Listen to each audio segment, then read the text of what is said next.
పూరా లోకల్. గుజరాత్లో అక్రమ వలసదారులపై ప్రభుత్వం విరుచుకుపడుతోంది. ఏకంగా భారీ ఎత్తున అక్రమ నిర్మాణాలపై బుల్డోజర్లు దూసుకొస్తున్నాయి.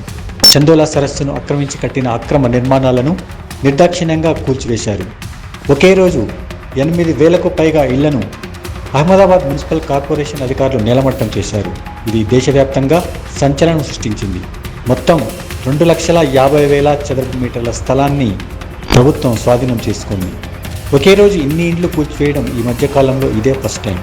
చందోలా సరస్సు ఆక్రమణలపై రెండో దశ కూల్చివేతలు మే 19న ప్రారంభమయ్యాయి. ఇవి ఇంకా కొనసాగుతూనే ఉన్నాయి.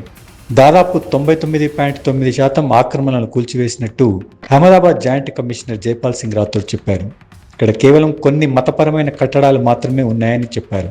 మున్సిపల్ కార్పొరేషన్ ఆదేశానుసారం కూల్చివేతలు జరిపామని, దీనిపై ఎవరూ స్పందించాల్సిన అవసరం లేదని చెప్పారు. పహల్గామ్ ఉగ్రదాడి తర్వాత బంగ్లాదేశ్కు చెందిన వలసదారులను భారీ సంఖ్యలో అక్కడి ప్రభుత్వం పట్టుకుంది. ఏప్రిల్ 29, 30 తేదీల్లో ఫస్ట్ ఫేజ్లో భాగంగా చాలా వరకు అక్రమ నిర్మాణాలను బుల్డోజర్ల సాయంతో కూల్చివేశారు. రెండో దశలో భాగంగా మున్సిపల్ కార్పొరేషన్ అధికారులు 50 టీమ్స్గా ఏర్పడి 7 జోన్లుగా విడిపోయి యాక్షన్ ప్లాన్ ప్రారంభించారు.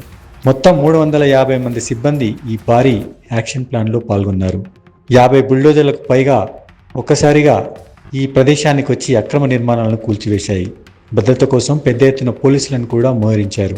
మొదటి దశలో 210 అక్రమ వలసదారులను పట్టుకున్న అహ్మదాబాద్ పోలీసులు ఆ తర్వాత మిగిలిన వారిని కూడా అదుపులోకి తీసుకున్నట్టు చెప్పారు.